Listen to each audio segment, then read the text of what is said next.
আসসালামু আলাইকুম। সুপ্রিয় দর্শক মণ্ডলী, চাকরিজীবী নারীদের সংসার ভাঙছে।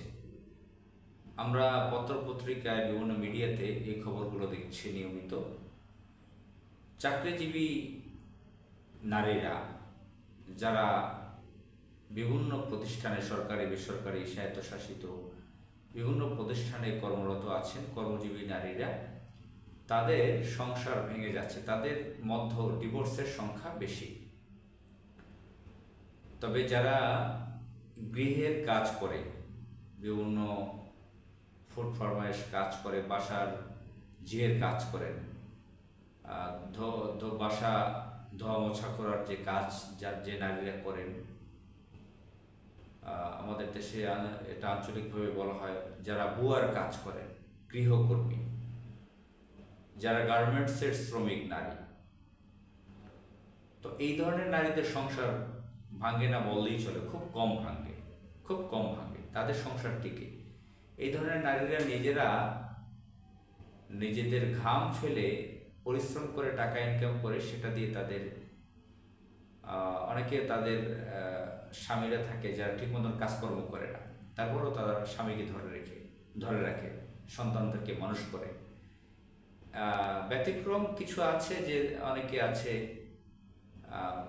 যে গার্মেন্টসে কাজ করে, তাদের অনেকের কারো হয়তো চরিত্র ভালো না, বারবার ডিভোর্স হচ্ছে বিভিন্ন জায়গা থেকে, সেটা ভিন্ন কথা। আমি নিজে ফ্যাক্টরিগুলোতে ছিলাম, সেখানে অ্যাডমিনে ছিলাম। আমি এগুলো দেখেছি যে ওই পরিশ্রমী নারীদের সংসার টিকে, তারা স্বামী সংসার নিয়ে খুবই ব্যস্ত সময় কাটান। কিন্তু আমরা সরকারি বেসরকারি স্বায়ত্তশাসিত বড় বড় পদে যে নারীদেরকে দেখি, ঢাকার কর্পোরেট অফিসগুলোতে বড় বড় পদে যারা চাকরি করেন, এ ব্যাপারে দৈনিক ইত্তেফাক পত্রিকা তো সিরিজ আকারে নিউজ করেছিল। টেলিকমিউনিকেশন কোম্পানি জিপি গ্রামীণফোন, সেখানে নারী বড় বড় অফিসাররা কিভাবে ভোগের সামগ্রী হন, তাদেরকে কিভাবে ব্যবহার করা হয় বিভিন্ন রিসোর্টে নিয়ে গিয়ে, কক্সবাজার নিয়ে গিয়ে, সেটা নিয়ে রিপোর্ট করেছিল। আর ঢাকার কর্পোরেট অফিসগুলোতে তো আমার আসা যাওয়া বহু বছর। আমি কর্পোরেট জগতে চাকরিতে ঢুকেছি এখন থেকে 20 বছর আগে। তো ঢাকার গুলশান, বনানী, বারিধারা, উত্তরা, মতিঝিল, তো ঢাকার বিভিন্ন জায়গায় যে অফিসগুলো আছে, এখানে যারা নারী অফিসার আছে, কর্মকর্তারা আছেন, তাদের মধ্য যদি হিসাব করা হয়, তাদের অধিকাংশের সংসার ভাঙ্গা, তাদের ডিভোর্স হয়। সরকারি কর্মকর্তা যারা নারী, তাদের মতো মোটামুটি কম না। স্বায়ত্তশাসিত বিভিন্ন প্রতিষ্ঠানে আছেন,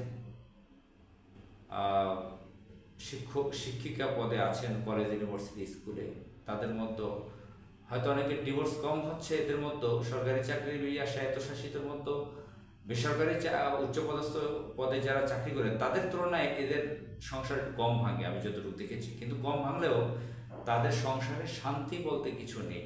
অধিকাংশের সংসারে শান্তি নেই। ছেলে মেয়ে তারা এক ধরনের অটিস্টিক হয়ে বড় হয়, ছেলে মেয়েকে সময় দিতে পারেন না, এবং তারা স্বামী স্ত্রীর সম্পর্ক ভালো থাকে না, সংসারে বিভিন্ন ধরনের অশান্তি লেগে থাকে। তো নারীদের কর্মসংস্থানের প্রয়োজন আছে, তাদের চাকরির প্রয়োজন আছে। বিভিন্ন ব্যাংকগুলোতে, আর্থিক প্রতিষ্ঠানগুলোতে অনেক সুন্দরী নারী, উচ্চশিক্ষিত, একাডেমিক উচ্চশিক্ষিত নারী, তাদেরও সংসার টিকছে না, অনেকে টিকছে। তো তারা সন্তানদেরকে সময় দিতে পারতেছে না। তারা ব্যাংকে সময় দিচ্ছে, লাখ লাখ কোটি কোটি টাকা তারা ইনকাম করতেছে, লোন নিচ্ছে। তাদের বিলাসিতা আছে, বিদেশে থাইল্যান্ড সফর করে, সিঙ্গাপুর যায়, ওমরা করে, ভালো ভালো শপিং মলে যায়, অনেক কিছু কেনাকাটি করে, গাড়ি ব্যবহার করে, দামি দামি খাবার খায়, ভালো পোশাক পরে, সব ঠিক আছে, কিন্তু শান্তি নেই সংসারে। তো নারীরা থাকবে গৃহে, আর রিজালু কাওয়ামুনা আলা নিসা, পুরুষ নারীর কর্তা। পুরুষ ইনকাম করবে, তার নারী সদস্যদেরকে ভরণ পোষণ দিবে,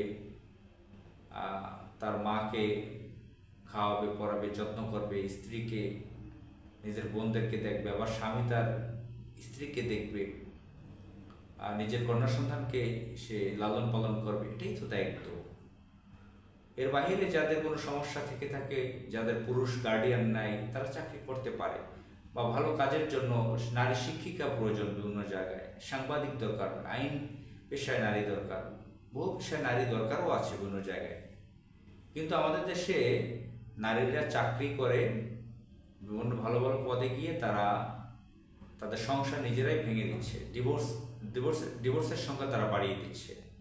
এটা আমাদের সমাজের জন্য একটা বিপর্যয়, মহা বিপর্যয়, বড় ধরনের একটা বিস্ফোরণ ঘটতে যাচ্ছে বাংলাদেশের সামাজিক।